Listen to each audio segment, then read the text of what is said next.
Hi hello नमस्कार, मी काजल तुमचं आणखी एका नवीन ब्लॉगमध्ये अगदी मनापासून स्वागत करते. तर रात्रीचे अख्खा तीचं सर्व काही करून माझी लहान बहीण मला भेटायला आलेली आहे. ही माझी लहान बहीण आहे, तिचं नाव आहे रोशनी आणि हा तिचा मुलगा आहे. खूप आगाऊ आहे हा, खूप लाईक शेअर. तिथं ताई मच्छरांच्या अगरबत्त्या लावती. आम्ही इथं बाहेर पलंगावर बसलेले, सर्वजण गप्पा गोष्टी चालल्या आणि इथं ही दिदी आगाऊपणा करतीये. मयंकचे चाललंय काहीतरी खेळणं, मुलांचं चाललंय.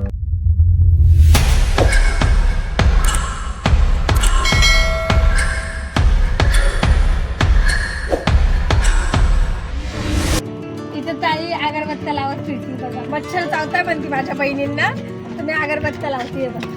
ताईच्या दारात बसलेला आणि ताईचं लावलं होता. कचरा लावून झाला तो संपला. अशा प्रकारे आम्ही दोघी तिघी बहिणी इथं बसल्या, गप्पा गोष्टी चालल्या होत्या. ही माझी लहान बहीण आहे, मला भेटायला आली. त्यानंतर छोट्या बहिणींचे मिस्टर आहे आणि जी दाजी आहे, मोठे दाजी आहे, ताईचे मिस्टर जिजू आहे आमचे.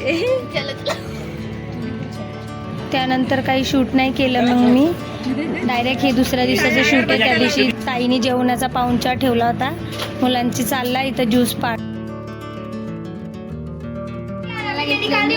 बाटीचं पीठ, आज दाल बाटी, वांगे बटाट्याची भाजी, भात, असा स्वयंपाकाचा बेत आहे. मम्मी बनवती आहे डाळ भात आणि भाजी बनवून झाली मम्मीची. मला बनवायची आहे बाटी. आता मी बाटीचं पीठ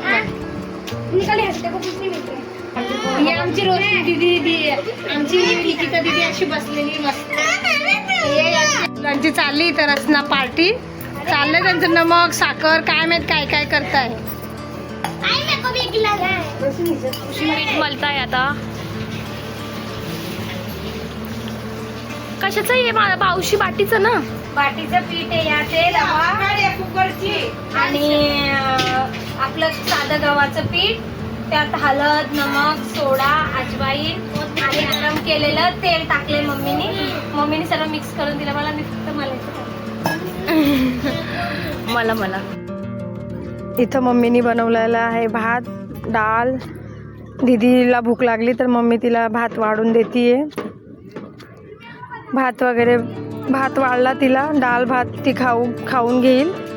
इथं वांगे बटाट्याची भाजी पण बनवली मम्मीने मस्त, आणि इथं दाल पण बनवलेली छानपैकी. दाल भात वांगे बटाट्याची भाजी असा मम्मीचा स्वयंपाक एवढा होऊन गेला होता. मी मावशीच्या घरी गेली तिथोवर, मग मी पीठ मलायला घेतलं, बाट्या बनवल्या. पीठ वगैरे म्हणून मम्मीला असे उंडे बनवून दिले, मी बाट्या बनवल्या. आणि मग मम्मी म्हटले कुकरमध्ये पाणी ठेवलेलं आहे, गरम झालं आहे तर तू टाकून दे त्यात. त्यानंतर बाट्या वगैरे टाकल्यावर मी जिजूंसाठी या चपात्या बनवण्यासाठी पीठ घेतलं मलायला. कुकरमधलं पाणी चांगलं गरम झालं, मग त्यात एक एक करून साऱ्या बाट्या मी शिजायला टाकल्या.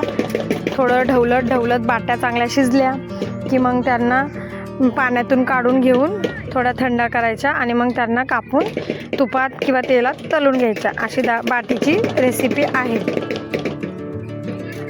बाट्या सर्व शिजवायला टाकल्या. त्या बाट्या थोडा वेळ काय करताय फिरवल्या की त्या वरती तरंगत येत्या. तिला बाटी नाही आवडत, जिजूसाठी चपात्यांसाठी पीठ मळून देते मम्मीला. करू बंद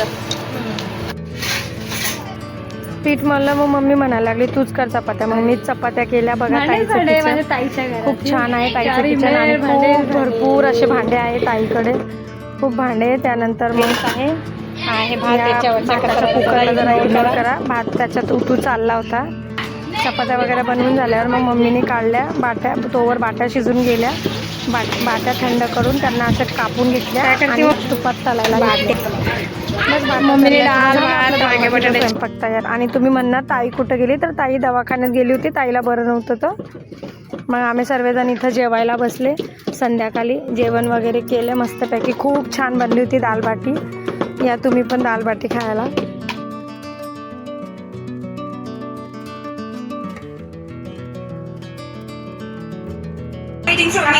दाल बाटी वांगे बटाट्याची भाजी आणि भात.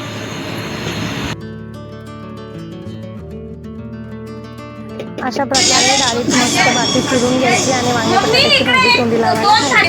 ये मेरी बड़ी दीदी है, ये मेरी आई है, ये मेरी मासी है, वो मेरी बड़ी मम्मा है, और ये मेरी मम्मा है, ये आपकी बड़ी मम्मा आहे. और ये मेरे बड़े भैया से. मस्त बनवली मम्मीने दाल बाटीचा स्वयंपाक. खूप छान बनवली दाल बाटी. तिची रेसिपी